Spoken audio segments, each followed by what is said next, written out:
on the next Madelinekarita show. Cheers. No, if that had actually happened, LA would be like the purge right now. You're probably right. Yeah, it would be the purge. Like, think about how many millions of people, like, yeah, taking the bus in LA is a nightmare. Done it. Don't plan on doing it again. But if they had gotten rid of that economy, and they had also gotten rid of, like, they would got rid of the economy. Oh, wait, hold up. Oh, you ready? Okay. You almost ready to start the show? Yeah. Hot as heck in this room. Let me make sure I pronounce your last name. I did watch the thing, but I'm trying to remember how do I pronounce your last name? Kamack. Huh? Kamack. Kamack. Yeah. This sounds like I'm summoning something. You know, and most people call me Kamack, so. That works. A lot of people, yeah, they think it's a nickname, but it's just, you know, what I've been going by for most of my life. Oh yeah. Okay, yeah. So I'm gonna introduce you and I'm gonna start the show. Ready? Sure, let's do it. Hey, what's up, y'all? This is Madelinekarita, and welcome to the Madelinekarita show. All right. Because, you know, the Rona's clapping people out in the streets. I ain't trying to get clapped, so y'all just gonna have to deal with us being in this Zoom, doing Zoom interviews, y'all. I'm here with Daryl Kamack. That's his real name. And we're just going, you know what? I'm talking to one of the funniest people in LA. He has been, hold up. I'm not even gonna try to do this off the dome. I'm gonna have to just read it. So he was on Laughed After Dark season 1 on Amazon Prime, Super Stand-Up Comedy Bowl, Beat Shazam, Snap Decision, and a bunch of comedy festivals. There's way too many comedy festivals, but overall I get the feeling that you're a funny motherfucker. So I'm getting the feeling that you're funny. Damn. Yeah, like I got, this is a list. This is a huge list. Yeah, you've been everywhere. You play colleges, clubs. I mean, besides being on TV, like what? Well, I try to keep busy, you know, as a somewhat seasoned comic, you know, compared to my, you know, my contemporaries out there, you know, my window's much smaller, so I got to get in as much as I can in a short period of time. And then considering I haven't been doing it that long, in comparison as well, but I've had some, you know, for just a short period of time, I had a lot of success. Oh, yeah. Wait, you weren't just born funny? Oh yeah. Well, you know, that's one thing that people ask. They say, you know, would you still be, you know, were you doing comedy during this thing, and do you miss it? You know, not being able to be a comedian. You know, but I tell them I've never stopped. You know, that's what I've always been. You know, I'm gonna be a comedian even if I wasn't on stage. So yeah, it's just what I do. You know, I just look at things. I try to find laughter in most things. So. I mean, we kind of need that right now, because I mean, I don't know about you, but 2020 is uncomfortable as hell.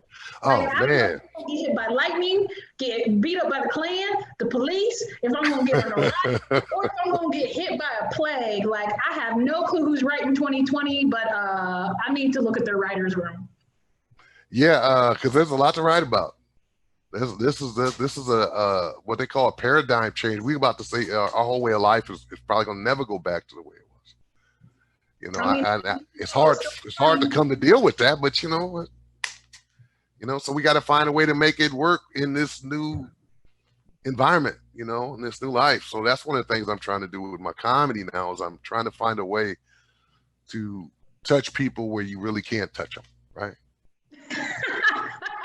I mean, that sounds a little bit too Epstein, but I get what you're saying. That's currently what both presidential candidates. Yeah. But yeah, that's right. That's right. Touching people where you really shouldn't be touching them, but I feel it. I feel it. What is it? One of your shows that I caught. Well, when your catchphrase is "You damn right." You damn right. You damn right. I'm a fan of that. Yeah, I love that show. Yeah, that was the first show I started producing, man, and that was actually I got that phrase from my wife's grandfather. You know, that was one of the things he used to say. You know, and so it works. You know, and you're damn right. And the audience, we have fun with it. When I ask a question, that's the way the audience answers. You know, if the answer is yes, instead of yes, they'll say, "You're damn right." You know, you ready to see the next comic? You're damn right. You're And damn it's right. a lot of fun. A lot of fun. My grandma would say weird things like, "You don't know him from Adam's house cat," and I'm like, "Who's Adam? What's this?" What's up with the cat? At least you found a saying from the saying that he would use and resonates. But I'm definitely digging it. I mean, how you feeling about 2020 though? Well, you know, it started weird, man. I mean, it's still a fog. It's like you're in this you know, you're in this dream or this nightmare. You keep thinking, and it's hard to believe that this is what's really going on. You know, when you see people with masks on, I see commercials now with people wearing masks, and I just think of how crazy that is. And that's like and this is normal. I mean, it's crazy. I'm just trying to make sense of it all. I don't know when I'll be able to make sense of 2020. Maybe in 2022. Hopefully. Maybe in 2030. Yeah, at that time I'll figure it out. To process everything happening in this. What's weird for me though, right, is that like my year started out on some old bullshit, some old straight bullshit, and while everything is kind of going topsy-turvy, everything like I got this show, the talk show, a radio show. Right. Congrats on that too. Yeah. Oh, thank you. You know, I'm booking jobs, so I'm like, what? And all it took was the rest of the world going straight to hell, and then all of a sudden I came up. I'm joking, but I did, which is weird so I feel like with 2020, it's kind of like for a lot of people, everything just kind of switched. Yeah, that's true. Oh yeah. I'm fortunate I was able to keep working, my day job, right? I have a day job. Surprisingly, my comedy is not completely supporting my life right now. So you sure you ain't getting OnlyFans though? So I do have a day job, and I was an essential worker, so I was able to continue working the entire time. So how do you feel about that? That's scary. That's scary to me. Yeah, and I've been working from home. So I've been working from home since March. So that's cool. Yeah, that's cool. You sure it's not an OnlyFans? Huh? Are you sure it's not an OnlyFans page? No, not yet. But I'm looking at all options, man.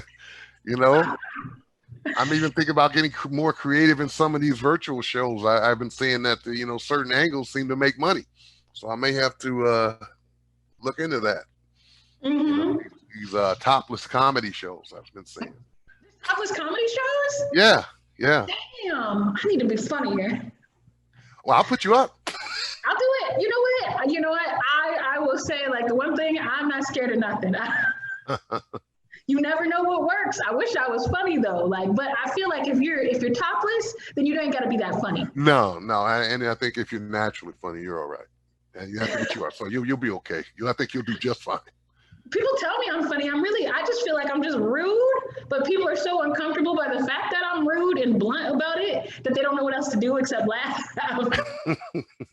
Well, that's what you need. You know what I'm saying? You need to be able to get in their face and tell them directly, what's happening. So that way there's no mistake. Mm-hmm. Sorry. Did something. Okay, I'm back. Little technical difficulty there. I understand that. I totally understand that. Yeah, but so I'm gonna take you up on that. So when I do cast the show, I'll look you up. I'm down. I will cast it. Down. You know what, YOLO. You only live once. Why not? Why not? At this point, I didn't know that 2020 was going to be YOLO. I didn't know that the whole year was going to be YOLO. Yeah, I mean. Yeah, the fact that we were having this conversation talking about it's just weird, man. It is weird. What's even weirder to me is not the mask, the people who have temper tantrums in Kmart about the mask, or if Kmart still exists, I'm old, I just gave myself away, that have temper tantrums in Target about the mask. Yeah, and there's videos about them all the time. I see, and I got a bunch of friends that are mask COVID deniers is what I call them. They won't wear masks. They're whole anti-mask thing. I just don't get it. I don't get it. Yeah, they can be anti-mask as long as they stay the hell away from me. We good. Right. And it kind of seems like, from just what I've been seeing on the videos and on the internet and stuff, about the people who are those who don't want to wear masks, are generally those that probably don't care if something happened to them. They seem like they're the ones that are most deserving of it. It's like, really? So it's probably good that you don't wear a mask. Maybe all you guys can get together and have a little meeting. Okay, sorry. Hearing some sound. Something going on over here. Is that me? You gotta turn mine off, so. All right, that's better. Background. Yeah, that's cool. But yeah, overall, like, I don't know. I also feel like, while 2020 is wild as fuck, you gotta be getting some comedy out of it. You gotta get some new material out of it. Oh yeah, at first, like I said, I was in a daze, man. Because it was unbelievable, But the more it went on, the funnier things. Because one of the things I do is observational comedy. And so just the absurdness of the things that we were doing, like I had been, when they first locked it down, we were locked down for a little while. You couldn't really go anywhere except for 2 years, So I remember and just realizing once I got out about the whole human contact thing and how much I really missed it. It was kind of cool being at home. You don't really realize it till you get out there, and it's like, wow, and just seeing human emotion. I was in the grocery store, and I saw this appeared to be a grandfather whooping his little grandson's ass. I've been there. Right? I know that. I know it well.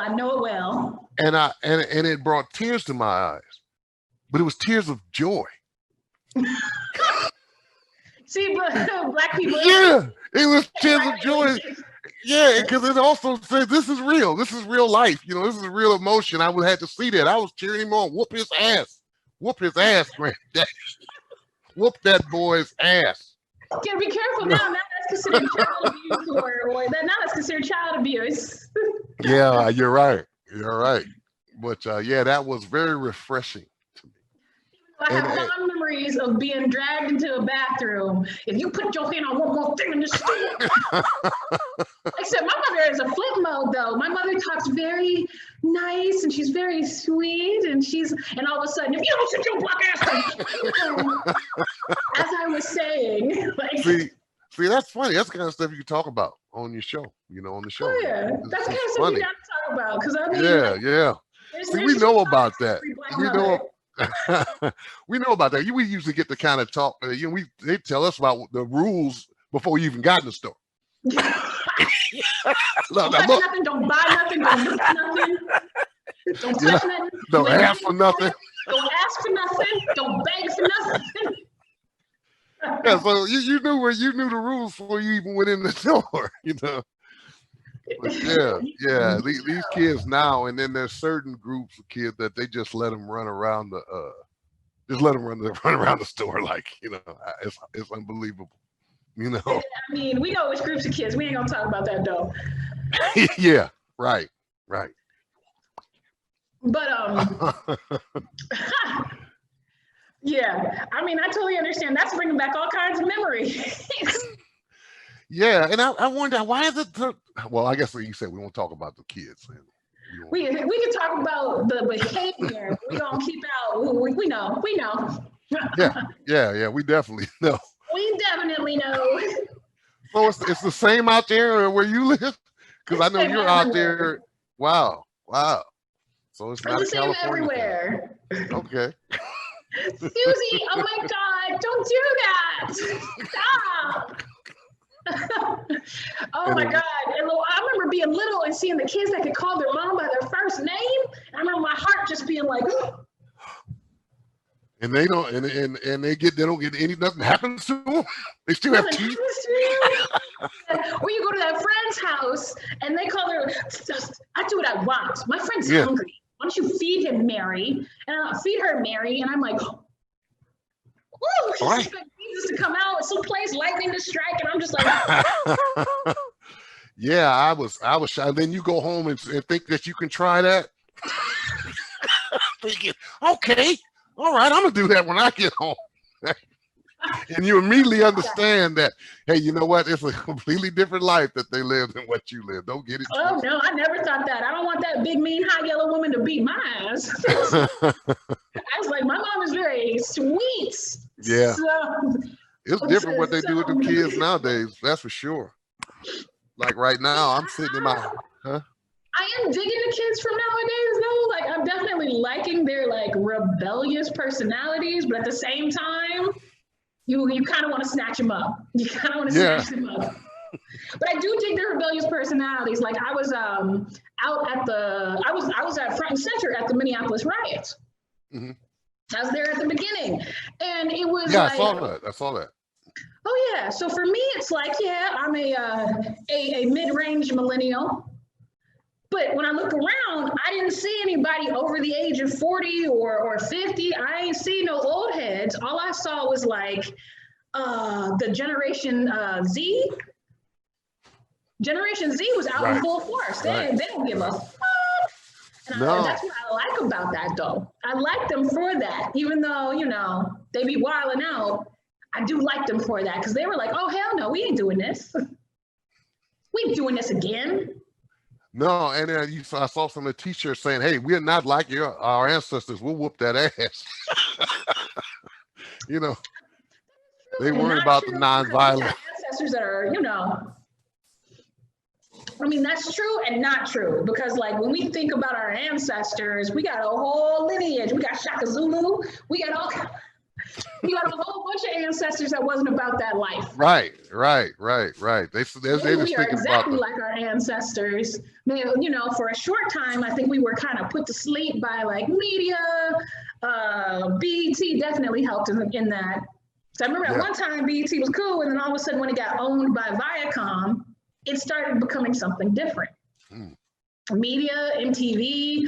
I mean, I think for a little while we were put to sleep by all this technology, but now we're kind of, now that the internet's making us more connected and we're like just reaching out more and seeing what's going on, we're just like, oh hell no, this is what your motherfuckers been doing behind our back. Now we're ready to go. Yeah, I agree. What's going on? I agree with that. What was it like for you in LA? You know, the world blow apart, huh? You know, and it's funny because I live in Inglewood, right? Inglewood, I live in always Inglewood. up to no good. Yeah. Yeah, I live in Inglewood, and you know, I didn't see hardly anything around here, man. But you know, Santa Monica and LA, I have a son. He was out there going out there and, you know, and being among the protesters and stuff. So yeah, you know, and I worried about him, but I was like, and I want to stop him, but you know what? I say, you know what? You got to, this is your generation. Excuse me. You know, these are a warrior class. You know, these are warriors. We definitely are. You know, I'm one of those old heads, you know, that I sit back and I support you from the comfort of my living room couch. I'm all with the struggle. I'm all with the struggle, but I'll support in other ways, right? I may not actually get out there and do those things, but you know, I'm pleased with it, you know, and I'm proud of our brothers and sisters that stood out there and dealt with that, and shows that they're more than just hip hop, you know what I'm saying? More than just, you know, it's bigger than hip hop. I used to think conscious hip hop. I used to think conscious rap failed me because growing up, my dad had me listening to NWA, you know, Goody Mob, what is it, Dead Press. So I was raised on that. And I was raised hearing De La Soul. So I was raised on this, we gonna take this. Black is good, you know, Arrested Development. I was raised on that. And for a while, I was like, man, y'all lied to me. Like I got, you know, got older and I was like, man, hip hop lied to me. And you know what? It didn't. As I stood out there with tear gas, baton, bomb, chased by the Klan, chased by the National Guards, chased by the cops. I was like, you know what? This is how it happened. It just had to chill for a little bit. It just had to like permeate our consciousness because you know what? Conscious hip hop didn't fail me. Rap didn't fail me because I was out there, you know, out there on my way to the thing, listening to NWA. We were ready to go. Right. And you know, and the thing is, it didn't take a particular leader for someone to get out there, which I like even more, is that is the movement is bigger than the one person. You know, it's the collective. We're finally doing this as a collective, you know, as opposed to just following a Martin Luther King or a Malcolm X or you know, whoever the leader is at the time. You know, I think so the thing that yeah. my generation learned is that if there's a leader, they get assassinated. Right. So Right. we gave That's up right. that idea. Yeah, which is smart. But it does have its disadvantage because now you have factions, you know, rather than you know, a unified effort. But that yeah, I believe it'll come together. I think it's just organically it will come together, and it'll be a very powerful movement. I just want to hope it continues. Really. Stop. In fact, I think what's going to happen is that, like, once we get closer to November, it's about to turn into a zoo. I think November is about to be wild, not about to be wild as hell, because you know Orange Hitler ain't about to let that slide. Hell no. And he go nowhere. No, he's not. I don't care how it turned out, whether they mail in or walk in or whatever. If it doesn't say Trump is the winner, he's not getting out of there. He's not going to want to get out of there. Even if it doesn't, no matter who wins, in my mind, it's going to get hot regardless. Right. Because I'm sitting here watching people, I'm watching people drive down the street having Trump parades. You know, we watching people, the people who seem to not like masks are also the people who seem to like Donald Trump. I don't know about the connection, but I feel that no matter what, when November happens, no matter who wins, we about to have a fight. We about to have street fights. It's about to get real wild up in here. Yeah. I can see it, man. It's the tension. Everybody's at their edge right now, man. It's ready to explode, and it's probably when it's going to happen in November. Is when the true explosion happens, huh? I still talk shit about it and crack jokes. Oh, there's gonna be something funny about it. Always, there's always something funny about everything, you know, and that depends how you look at it. I think that's actually a good mindset to have about what's going on with the mask and with the plague, the anti-maskers, people stealing mailboxes. I think that's a good idea to have right now in 2020 because, like for me, I'm the opposite. I'm cool being by myself. It cut down on my drama. I'm a lot more successful, but other people are having that opposite reaction during this. Right. For me, I was always the extrovert, and I didn't realize how much energy I was giving out. And now that I don't have to deal with people no more, I can be like, fuck y'all, and I'm gonna work on my stuff. So right. It's been better for me to be kind of in quarantine, but I feel for other people, they bouncing off the walls like a Bugs Bunny cartoon. So what you're doing by being funny in these virtual shows, you're saving lives out here. I hope so. I was always trying to make a difference doing it, you know. So that's the whole point. You know, you make people laugh because you like it, even though it makes people feel good, right? So yeah, I hope it's a way. Sometimes I just tell jokes for myself, so. Well, you just like to be funny, you know. Funny's funny, you know. There's so many ways you can find it, whether it's funny to benefit someone or funny just to benefit yourself. You know, it's all good because you got to find it funny anyway for anybody else to find it funny. So, you know, it all starts with you, right? True. And you said you hadn't been doing this long. What were you doing before you became a comedian? Well, in my day job, and I'm an IT guy. I've been in IT for a million years. That's kind of the opposite of comedy, but I know. I got it. How I got into that, I was never a geek or anything. I was you know, I was an athlete initially. You know, I wanted to play football, college, you know, stuff. I didn't play pro, needless to say. And I figured you had to play football. You big as hell, like you tall as hell, like you got a football player stature. Yeah, that's what I used to do. And then I you know, was in some bands. Played in bands, a few bands and stuff, and so I was always creative. You know, I was always an artist, and even when I was young, I was drawing, or I was playing instruments. You know, my entire life. So, and always telling jokes. So, and I come from a funny family, so comedy was just something I just always did. When I started, when everyone heard that I was doing stand up, they said, "Wow, what took him so long?" Or they weren't surprised because I've been doing it for so long. Yeah. So it's only been about 4 years. you know, and I'm going into the 4th year. So yeah, hasn't been long at all. I mean, but you hustling though. Like I saw the House of Comedy. I saw, you know what I mean? Like you've been in some spots where I'm like, well, damn.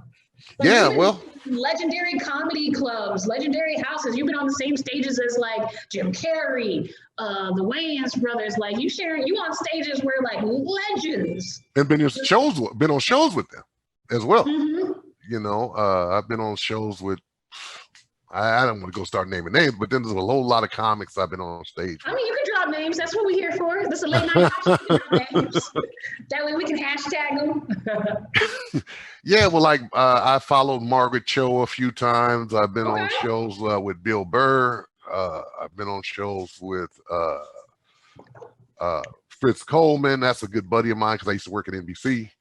So we became friends. I was an IT guy at NBC, and so with Fritz Coleman, you know, you may not know Fritz Coleman. I forgot you're not a LAite. You're No, anyway. I actually am an LAite. I've been here in Minneapolis, unfortunately, for about 4 years now. Oh, okay. Oh yeah, no, I'm like, hold up.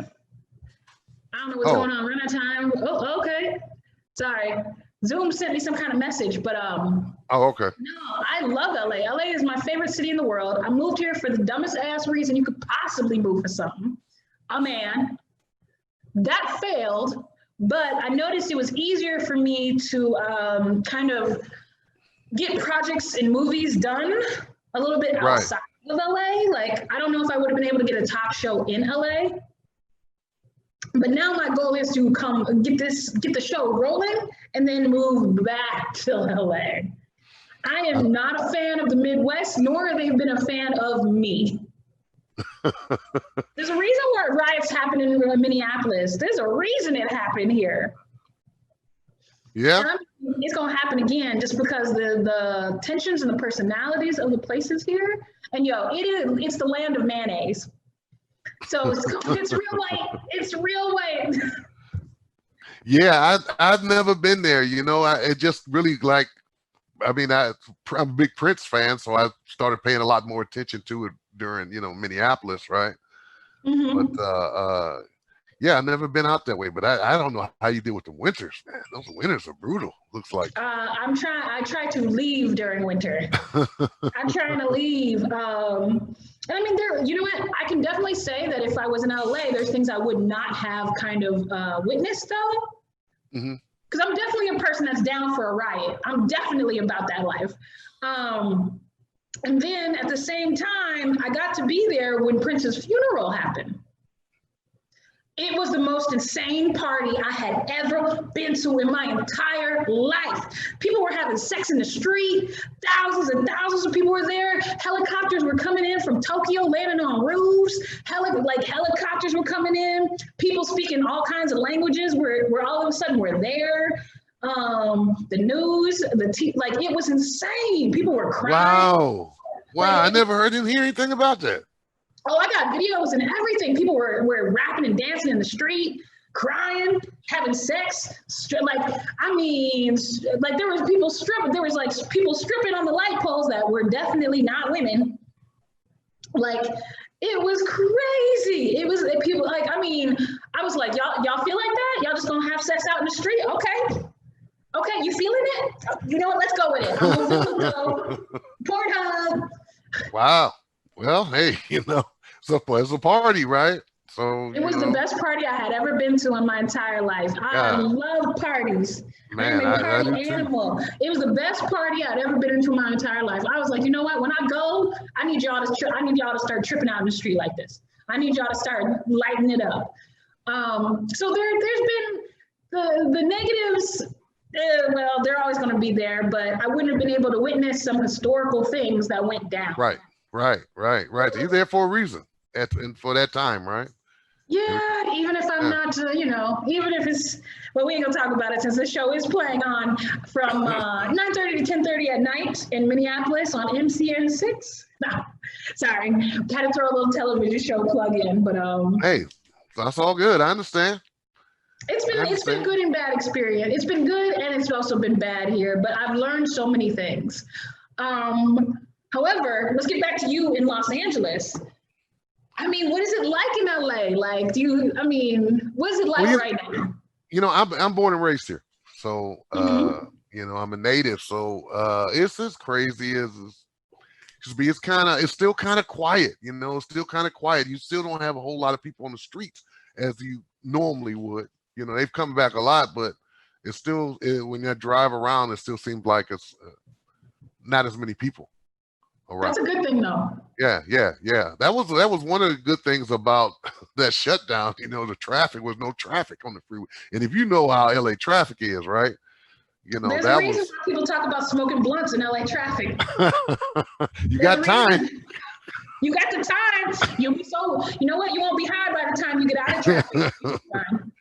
Yeah, you got the time. You got the time, definitely. Because, but now that it's starting to get back, you know, traffic a little bit. But yeah, it's crazy. I think everybody here now is still kind of, they trying to they normalize their lives some, but you know, every time they try to step out a little bit, you know, something happens and they got to pull back, right?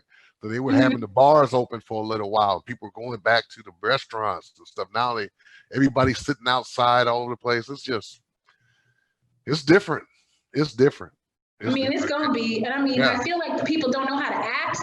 So it's like we open them and then we gotta close them because people don't know how to act. No, they don't. They had this Hollywood, big party at the Hollywood Hills at this big mansion. You know, it was some black folks, and they cut the power off. They cut all the utilities off of the house, so they can't have any parties there no more. So now they have a law that they are allowed to do that. So if you have a large gathering and they've told you more than once, or maybe they can even do it on the first time, they can go and cut all the utilities off to the house or building or whatever. Yeah, they ain't playing. Wow, they could just come through and shut the lights off, like shut the lights and water, gas, everything. Damn. Yeah. And I don't know what you have to do to get it turned back on. You may just have to live like that for who knows how long. So. Keep you like that because in the end, you know, they still like money. But just like, oh, you have to pay a fine or something, probably. Yeah, you have to pay some kind of fine, and they'll turn it back on. But I don't know. You know. That's insane. Because the thing is, when you hear the news outside of LA, right now, LA on fire. The streets is wild. So many rumors about what's going on versus what actually is probably going on. Yeah, there are fires, man. They say we had like 10,000 lightning strikes in like however many short period of time, a couple of days or something crazy like that. So that's what started a lot of those fires, the lightning strikes. And you know, so this is not new to us. You know, every year we having some kind of fire. So I barely even raise an eyebrow now and then we don't have fires down here where I live, you know. So, you in Inglewood though. They don't have fires in the hood like that. You know, those fires is all up in the mountains where, you know, the people who have money generally live, or you know, who don't want to be around other people. But yeah, you know, that's commonplace, man. And I'm sure we're gonna have a couple other big fires pretty soon. That's God trying to tell y'all something. Not your kid. Like, Trump said you ain't raking up them leaves. You got to rake up those leaves. That's why we have fires like we do, because we're not raking them damn leaves. That sounds like black grandma logic. Yeah. You know what? You know why that ain't working? Because you should have did your homework. You know what? If you weren't listening to that rap music, you wouldn't have stubbed your toe. You know what? You wouldn't have fell down them stairs if you wasn't listening to that old hoochie music. If you wasn't out in the street with them no good niggas. Yeah, my grandmother, it was always because you're lying. When you quit telling all them damn lies, you know, your stomach. Stub your toe. You would stub your toe. You would have lost your keys if you hadn't been telling all them damn lies. You know. So. If he wasn't that's that grandma logic for sure. That is definitely old black grandma logic.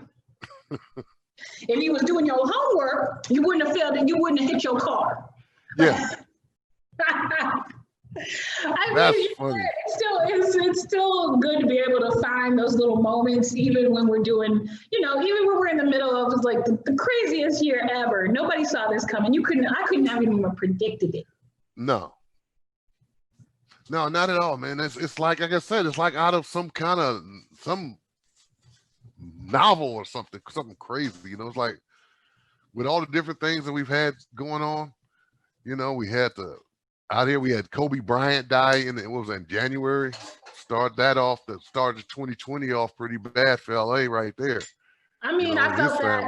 I was sitting there crying into my LA Lakers bag, like, wow. And then in fights, though. I was in fights over Kobe Bryant because people had things to say. Of course.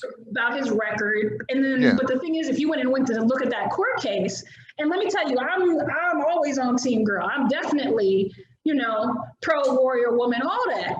Right, right. Believe that we should believe women, but when you looked at the court case, it was just like, man, this shit lying. Yeah. And it was kind of one of those things where it's like, yeah, I get it. We should believe women, but at the same time, we can't sit here and run around and act like chicks don't lie. That's true. I know chicks have to take their birth control with Tic Tacs to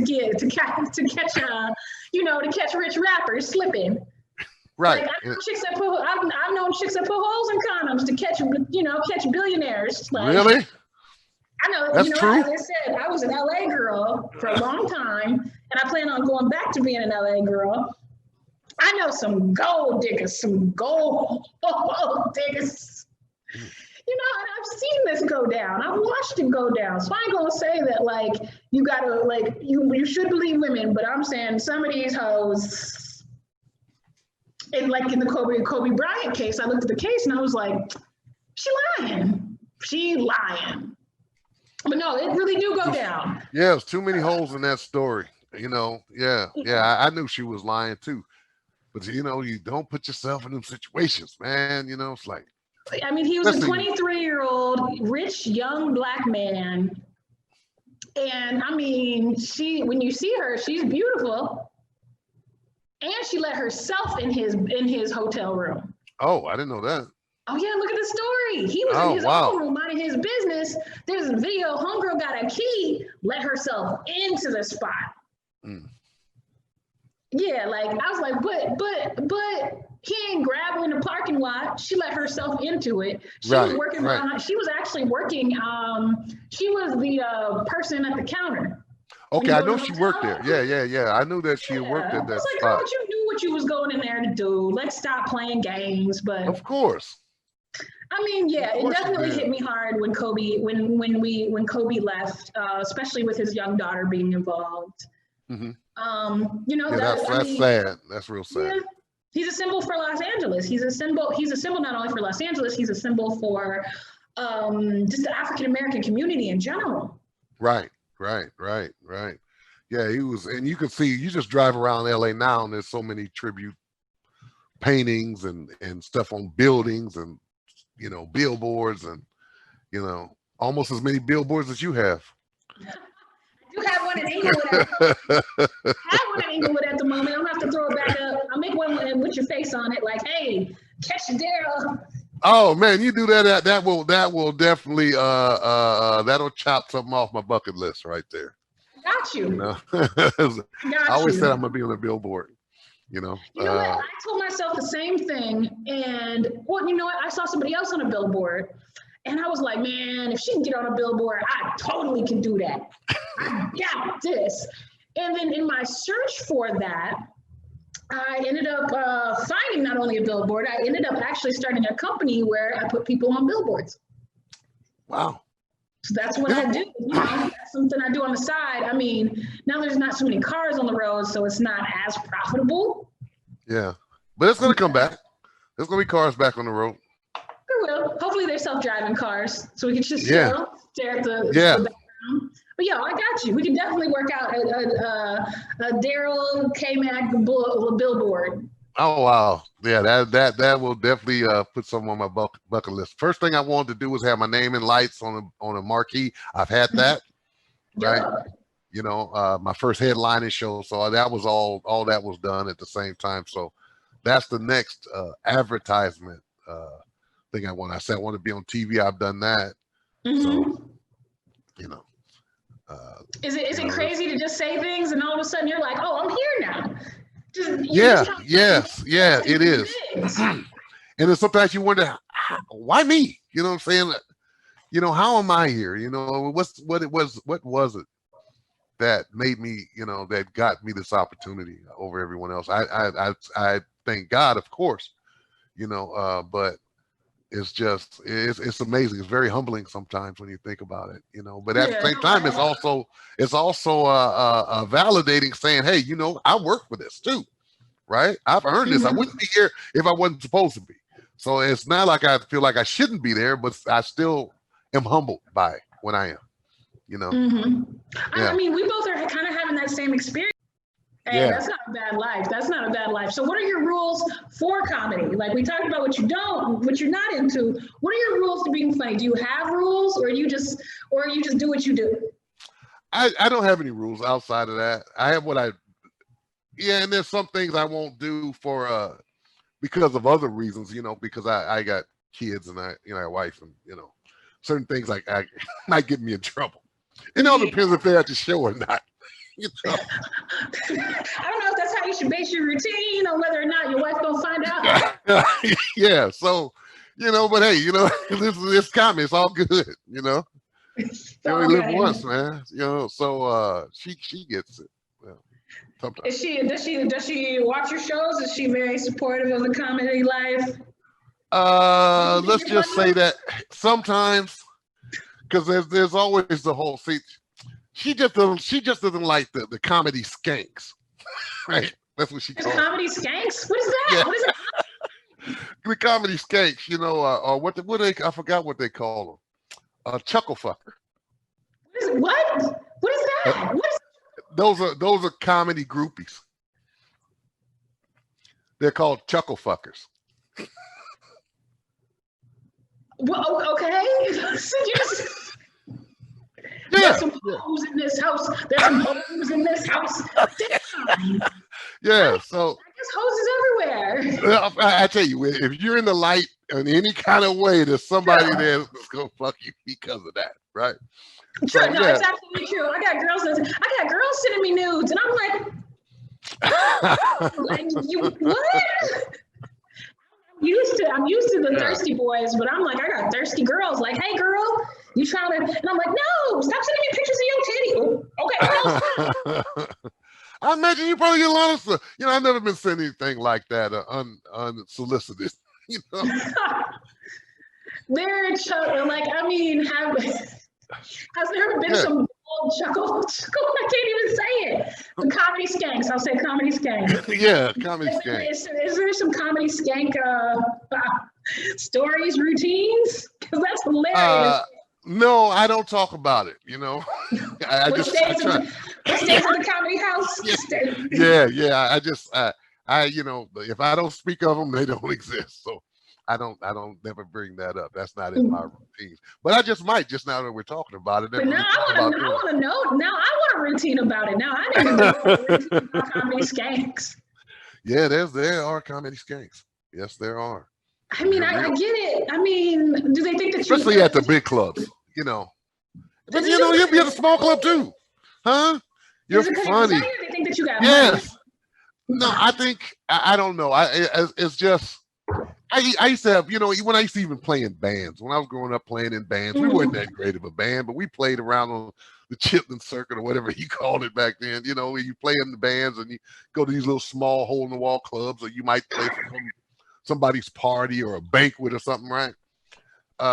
Even then, you got certain women in the crowd, and I guess probably some men in the crowd that, you know, want to get with you because you're on stage. They know you couldn't possibly have money. You're playing at the Kiwanis Club. You know what I'm saying? They know you couldn't possibly have any money. How much could that gig play? There's only like 35 people in there, you know? So, yeah, so it's not the money. It's just that you're different. You're more than whoever else because you're on stage. You can true. You're doing something that they wish you could do. But I mean, that makes sense. I didn't know that there's comedy groupies, but now I want to write a whole TV show about that. Oh man, you can imagine the groupies that the ones that they know are wealthy too. You don't think there's groupies for, well, of course, Kevin Hart and Dave Chappelle. You know, they pick women after the show. But you're right. People throw away whole kingdoms, but really? Yeah. Now I want there to be a whole TV show. I need a documentary. I need a Netflix documentary called Chuckle Fuckers. I'm doing it. I'm gonna see if I can get a loan. I'm gonna try to get a grant to make this Netflix documentary. I mean, if Tiger King can do it, Right.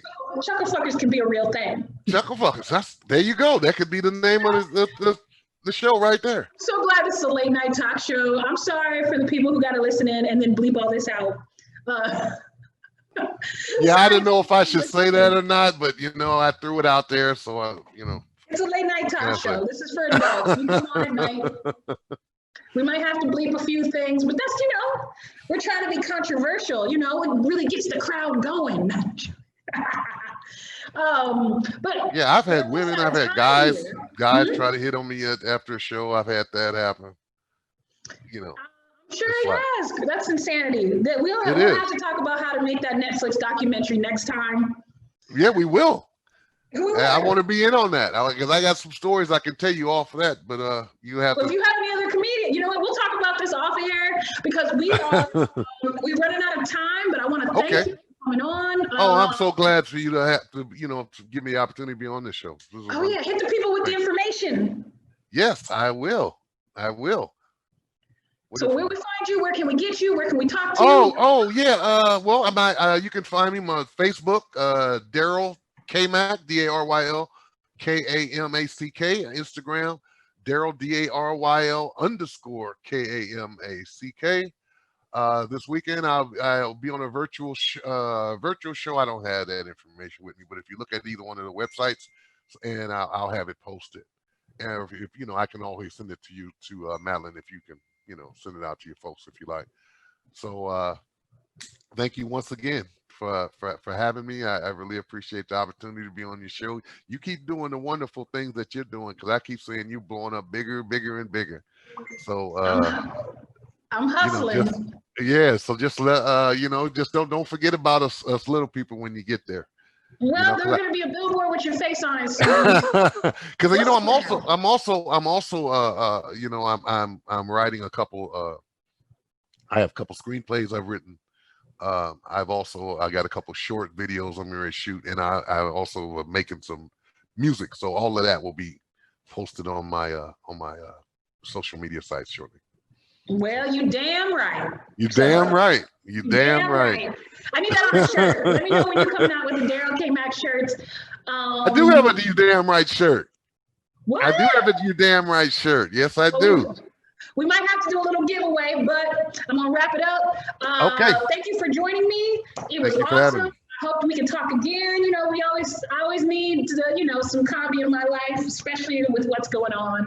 I think you're doing an amazing service for all of us out here struggling with 2020. I needed that laugh. I'm glad you're bringing smiles to people. Thank you so much. This was the Madelinekarita show, y'all. And all right, give it up for Madeline. Woo! Give it up for Daryl Kamack. Thank you for tuning in. Make sure you catch me every Wednesday from 9:30 to 10:30 Wednesdays on MCN, Amazon Prime, and a whole bunch of other channels. You know, it's on the website. Check it out, the Madelinekarita Show. Once again, thank you, Daryl Kamack. You know, I guess I'm going to end it out with you damn right. Thank you. You're damn right. Bye-bye.